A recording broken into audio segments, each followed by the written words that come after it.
It is my honor, as per Article 3, Section 2 of the Portland, Maine Charter, to invite up the Chair of the Portland School Board, along with the Superintendent, to give the annual State of the Schools address.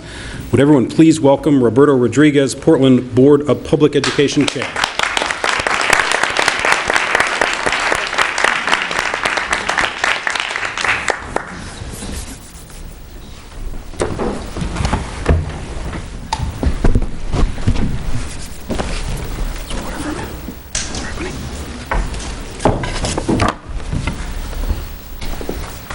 Good evening.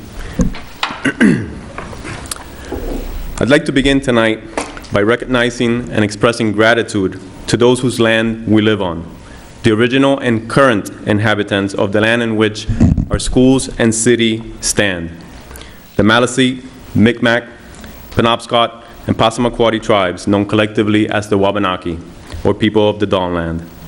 I am grateful and honored for the opportunity to deliver this State of the Schools address today, standing on your land. Good evening, Mayor Strimling, City Councilors, fellow Portlanders. As Chair of the Portland Board of Public Education, I am pleased to present to you the annual State of the Schools address. Before I begin, I'd also like to recognize my fellow board members who are here with us today, along with our superintendent, educators, and other members of the Portland Public Schools team. This accounting of the state of education in Portland that we present to you each year is very important. It's important not only because it is required by the city charter, but also because the success of our schools go hand in hand with the success of our city. Portland frequently tops national lists as one of the best places to live in the country. Good schools are key to continuing to make our city such an attractive, livable community, particularly for young families. And I'm grateful for this opportunity to talk to you today about Portland Public Schools, and I hope this conversation will be an ongoing one. In this address, I will be discussing the Portland Public Schools' many accomplishments over the past year. To give you a few quick highlights, our students and staff have won multiple accolades and honors. Our graduation rate has climbed, and the vegan hot meals we've introduced in our elementary schools are winning rave reviews from parents and students, and even made national news. We're gratified that Portland voters approved our fiscal year 2020 school budget in June by a margin of 2-1. That budget advances our Portland Promise work by expanding our pre-kindergarten program, building our capacity to deliver high-quality core instruction, and implementing a behavioral health continuum. I also will be talking to you about the challenges the district faces. Most notably, the persistent achievement gap between our economically advantaged students and economically disadvantaged students. I want to use this opportunity today to propose a more collaborative way to working to address such challenges. That's because they involve big picture issues that the school district can't solve all by itself. This past summer, we saw a great example of how Portland stakeholders can successfully work together.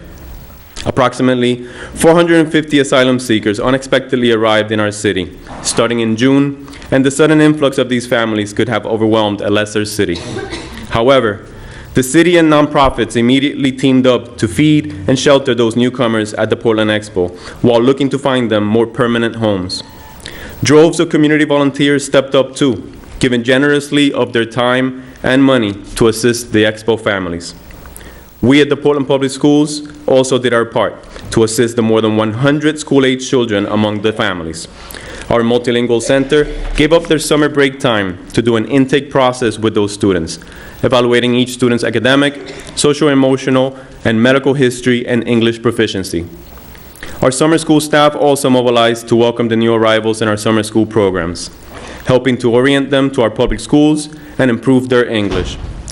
We knew these youngsters would benefit from these programs, whether they stayed with us, as 48 of the students did, or go on to other cities and towns. Portland Adult Education, working together with the city and local nonprofits, also pitched in, offering English classes to adults at the Expo. The selflessness and passion of those involved in the effort to help these families was truly inspiring. But none of us could have done it alone.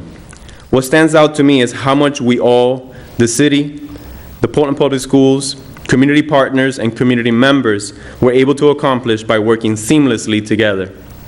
I urge all of us to think about how we can replicate this same kind of success by working collaboratively to address the challenges facing our schools. The challenges we face are many, but most relate to one key issue: equity. With 6,750 students, we're Maine's largest school district. We're also the most diverse. With just over 1/3 of our students, 35%, come from homes where languages other than English are spoken, a total of 63 languages. About 53% of our students are white, and 47% are students of color. Approximately half our students qualify for free or reduced school lunch. Through Portland Adult Education, or PAE, typically serves approximately 4,000 adults each year in academic and ELL classes, as well as enrichment and job skills classes. About 50% of our PAE students are immigrants learning English and gaining knowledge and job skills to integrate more fully into our community. Ensuring all of our students have an equitable education is what drives us. You've probably heard us talk about equity as part of the Portland Promise, our strategic plan. Announced 2 years ago, the Portland Promise defines 4 clear, measurable goals: achievement, equity, whole student, and people, to prepare and empower our students for success in college and career. Of those 4 goals, equity is the centerpiece. It pledges the Portland Public Schools to support each student's particular path to achieving high standards and rooting out systemic and ongoing inequities. But one inequity that the district can't root out all by itself is the persistent achievement gap between our economically advantaged students and economically disadvantaged students.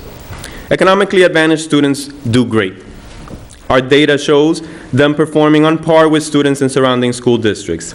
However, that same data shows big gaps in proficiency for our economically disadvantaged students, as well as the students of color and English language learner students. We're not alone in having such gaps. They exist across Maine and around the nation. Recent results from the National Assessment of Education Progress Test, also known as NAEP, or the nation's report card, showed Maine students overall doing well compared to other states. Our students scored at or slightly above national average scores for 4th and 8th grade reading and math. But Maine scores also showed big gaps in achievement for minority and economically disadvantaged students. Those gaps mirror comparable gaps in scores around the country. According to Flynn Ross, Chair of Teacher Education and Associate Professor at the University of Southern Maine, who was featured in the Portland Press Herald story about these test scores. Flynn noted that there are a wide variety of reasons for the achievement gap, including education, health, transportation issues, and lack of access to housing. That's why, instead of calling the proficiency gap between our minority and economically disadvantaged students and our other students an achievement gap, I suggest reframing this issue to call it an opportunity gap. Many of these students who are not achieving simply lack the same opportunities as other students. We at the Portland Public Schools are doing our part, but we can't resolve opportunity gaps alone. As a community, every time we praise the achievements of our students, we should also ask ourselves, if the right support structures were in place, who else might be able to also achieve such successes? For example, 3 of our high school seniors were named semifinalists in the 2020 National Merit Scholarship Program this fall. We're very proud of these students, who were among just 73 students across Maine to receive such honors. They now have the opportunity to become finalists and compete for national merit scholarships worth more than $31 million that will be offered next spring. Yet, at the same time, we all can wonder how many of our other students might also have become National Merit Scholarship semifinalists if they had such opportunities as check tutoring sessions and a strong support network for their college vision. We know from experience that support networks can work wonders for students. For example, support from the Boys and Girls Clubs of Southern Maine helped 2 Reiki Community School 5th graders, Shai Paca and Natalia Umbadu, play a role in a historic Maine event earlier this year. The Boys and Girls Club organization offers musical instruction to youngsters, most of whom can't afford private lessons, because it helps build self-confidence, self-esteem, and academic and social skills. Shai and Natalia, who come from immigrant families, began singing together at the Boys and Girls Club and ended up being invited to Governor Janet Mills' historic inauguration as Maine's first woman governor. During the ceremony, Shai and Natalia's performance of Alicia Keys' Girl on Fire brought the audience at the Augusta Civic Center to its feet. The girls also got a big hug from our new governor. Thank you, Boys and Girls Clubs of Southern Maine, and our other key community partners, such as the Foundation for Portland Public Schools, for all that you do to help fill in such opportunity gaps for our students.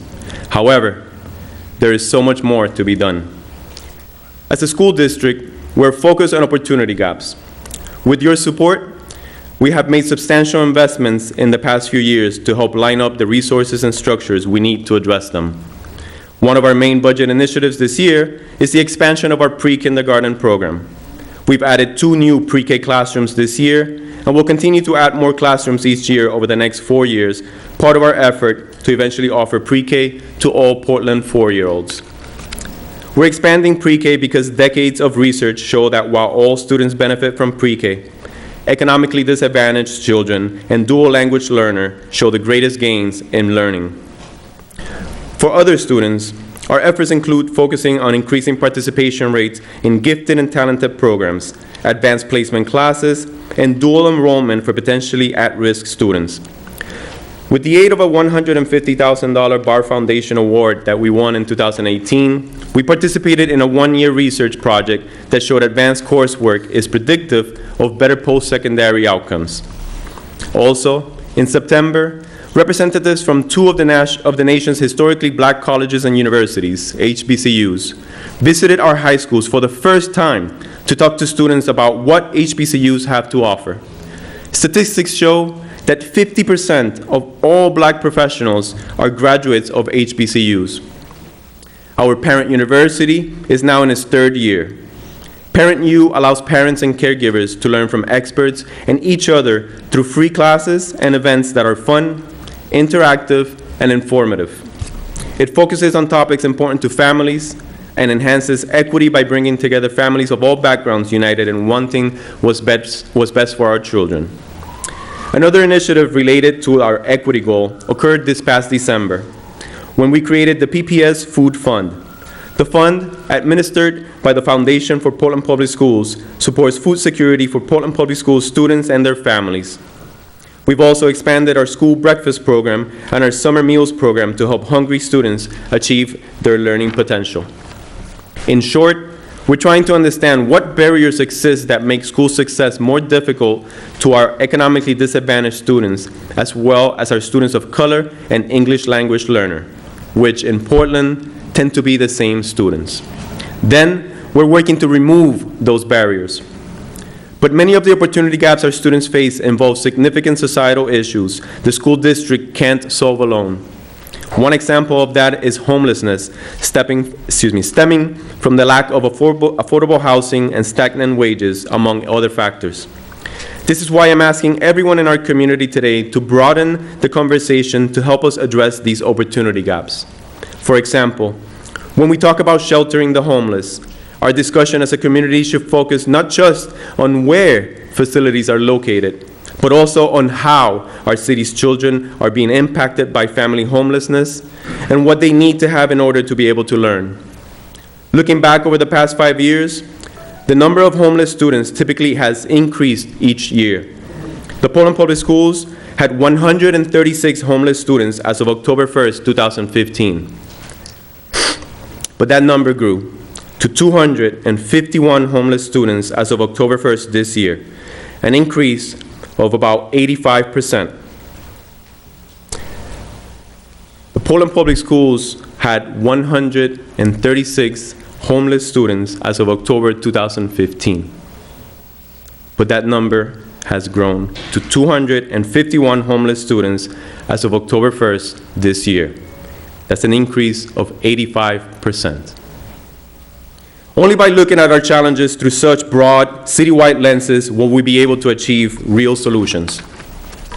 Now let me give you a brief overview of the progress we're making to realize the 3 other goals in the Portland Promise: achievement, whole student, and people, and how we're trying to overcome challenges and achieve equity in those areas as well. Our achievement goal says that students will have the knowledge and skills needed to succeed in the next level and be empowered with the plan for what to do with that knowledge. Our 5-year target is that 92% of our students will graduate from high school ready for college and career. I'm pleased to say that we're making strong progress towards that goal. The graduation rate increased 4 percentage points between the 2015-16 school year and the class of 2019, from 82% to 86%. The more than 500 members of the class of 2019 were an impressive group of students. They collectively won more than $3 million in scholarships and grants when they graduated this past June. They also were accepted at a wide variety of top colleges and universities throughout our nation and even abroad.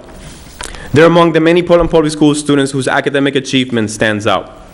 I'll cite just a few to give you an idea of the range of our students' accomplishments. This past January, the Deering Debate team took top honors in several categories at the Maine State Championship Speech and Debate Tournament and won the Team Sportsmanship Award. 2 of King Middle School's 8th graders won the Maine State Kit Wind Challenge in March with their model wind turbines, besting 26 other teams. In May, Casco Bay High School became one of only 7 schools across the country this year to receive recognition as a Gold School of Opportunity. That designation honors excellent public high schools that engage in research-based practices that build on student strength and create rich, challenging learning opportunities for all students. Those are some of the achievement successes. However, we also have challenges when it comes to our achievement goal. Our most recent standardized test scores show that we need to make better headway. While the math and English language arts scores at Portland schools, for Portland school students are in line with the state average, they have remained virtually flat over the past 3 years.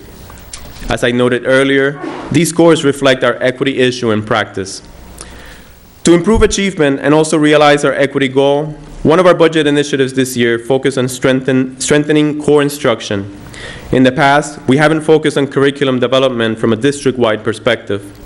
Now, we're creating vertical content area teams that will give us a bird's-eye view of our curriculum across all levels, elementary, middle, and high school. That will allow us to develop a shared and coherent vision for instruction at all levels and bring a lens of equity and high expectations for all students to our current practices. Another way we're working to strengthen our core curriculum is by taking steps that include diversifying materials and content and ensuring that what is being taught is relevant and engaging to all students. Research shows that this is a core strategy to improve outcomes for all of our students and help realize our equity goal. As you know, the state of Maine celebrated Indigenous Peoples Day instead of Columbus Day for the first time last month. As a district, we followed this council's lead on this calendar change before the state acted. Some of our students are Wabanaki, but we're developing the Wabanaki curriculum to teach about Maine's Indigenous people because we believe that's necessary to give all our students a comprehensive understanding of their history, of the history of our state and our nation. This is an example of how we're working to make our curriculum relevant to all of our students. The Portland Promise whole student goal commits us to teaching not only academics, but also to helping students develop socially and emotionally so that they can attain the skills, habits, and mindset for success in life. That is why another key initiative this year, in this year's budget, is building a system of continuous support around behavioral health. This continuum recognizes that some students need higher levels of support, but also that healthy social-emotional development is important to other students. The foundation of our behavioral health continuum, which also supports our achievement and equity goals, is the development of a school culture and climate that reinforces positive behavioral interventions and supports. We've added social workers and behavioral health professionals, and also are building the capacity of all of our staff because that's key to making this happen. We also have recognized our most intensive programming. We've also reorganized our most intensive programming, Formerly the Bayside Learning Community, it is now called the Brief Day Treatment Program and is located in 2 of our elementary schools and each of our middle schools for most students and at Portland High School for some day treatment students. Our 4th Portland Promise goal is our people goal. We will be unable to achieve our other 3 goals without the talented and diverse staff. The Portland Public Schools is one of Portland's largest employers. We have approximately 1,300 regular staff members. We have many talented people in our staff, and they have awards to prove it. Let me mention just a few. In October, Casco Bay High School math teacher Priya Natarajan won a Presidential Award for Excellence in Mathematics and Science Teaching and received a $10,000 award from the National Science Foundation. In May, Olivia Bean, a science teacher at Portland High School, won a 5-year Knowles Teaching Fellowship for early career math and science teachers, worth approximately $150,000. Deering High School social workers Melissa McStay and Bob Carroll recently received a Caring About Lives in Maine Suicide Prevention Award for assisting the Maine Youth Suicide Prevention Program in creating suicide prevention lessons that are now available to all Maine schools. I'm also happy to report that the board in September formally approved a new 3-year contract with our teachers, represented by the Portland Education Association. Highlights include a 1% salary increase in the first year and a 2.5% increase in both the second and third year, and multiple non-economic provisions that make for a more collaborative, effective, and efficient operation of the city's public schools. This collective bargaining agreement helps enhance our people goal of attaining the best and the brightest by keeping our teacher pay regionally competitive and ensuring our schools continue to operate smoothly and effectively. We firmly believe this agreement will lead to better educational outcomes for Portland students. We also continue our efforts to increase the diversity of our staff to better reflect the diversity of our students and families. In the summer of 2019, the Portland Public Schools successfully completed the 3rd year of our Educator Diversity Program, called Teach Portland. The program provides high school students, college students, and adults in our community who are interested in the teaching profession the opportunity to gain classroom experience and relevant professional development. We had 44 participants in our classroom program this year across 9 locations, and ultimately hired 5 participants into positions this fall. This past January, we also added a new link to our effort to diversify our workforce with the launch of the Education Academy at the New Mainers Resource Center at Portland Adult Education.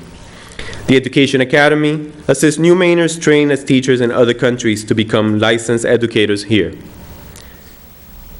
We had a total of 11 Education Academy graduates this spring, and most are working in our schools, 3 as teachers, 3 as educational technicians, and 1 is an AmeriCorps Vista staff assistant at Riverton's after-school program. Another is a volunteer at King Middle School while awaiting work authorization, and others have jobs at schools in other communities. This year, we have 11 more students enrolled in Education Academy programs whom we expect to be equally successful. Let me mention a couple of the board initiatives over the past year. Last fall, the board created an Enrollment and Facility Study Commission to identify and recommend possible cost-saving efficiencies in school usage to address projected declines in state aid. Although the commission didn't recommend any immediate reconfigurations for our building, its work doesn't go away. The commission's report provides an invaluable baseline of data and options to inform future decisions about our facilities. This past August, the board directed the superintendent to pursue a solar energy program purchase agreement. We were inspired by the leadership of the Solarized student-led effort to build support for a solar energy program in the Portland Public Schools. The district has joined a solar energy consortium with the city and hopes to save about $50,000 per year using solar power. This concludes a look back at our district over the past year. Now let's look to the coming year. We are already beginning the planning stages of the fiscal year 2021 school budget. As this council knows, our FY 2020 budget process was a challenging one, with only a small increase in state education aid that didn't meet the district's revenue needs. We are grateful to the council for working so closely with us to achieve a responsible budget that preserves our staffing and programming and also allows for key improvements, such as expanded pre-kindergarten and a well-resourced behavioral health continuum. On June 11th, Portland voters validated our $117.4 million school budget, which raised the school portion of the tax rate by 4.9%. Voters supported the budget by a margin of more than 2-1, generously demonstrating once again that this is a community that believes in the importance and value of public education. Unfortunately, we will continue to face complex funding dynamics in the 2021 budget. The state school funding formula allots less state funding to communities like Portland that have high property valuation, expecting them to be able to contribute more to local education. That means that without significant changes to the state funding formula, we must continue to ask our community property owners to fund more of the cost of public education. That is a challenge. Yet it is another case where we are asking everyone to see this as a challenge, not just for the Portland Public Schools, but for the entire Portland community. The message from our community is consistent and clear year after year. Portlanders want great schools, and they're willing to invest in them. We must figure out how to not only support our current level of education, but to improve it so that we can meet our Portland Promise goals, while at the same time being cognizant to Portland taxpayers. We plan to start early, as we did last year, to work and talk with everyone involved, including this council and your finance committee, and the community, and also other state legislators, our state legislative delegation, and at the governor's office, on the best way to address this challenge. It will take the entire community to find creative and lasting solutions to ensure that Portland is able to continue to offer all of our students the quality education they need and deserve.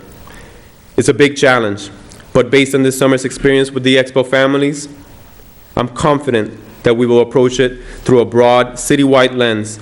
We will be able to achieve real solutions. Thank you, and good night.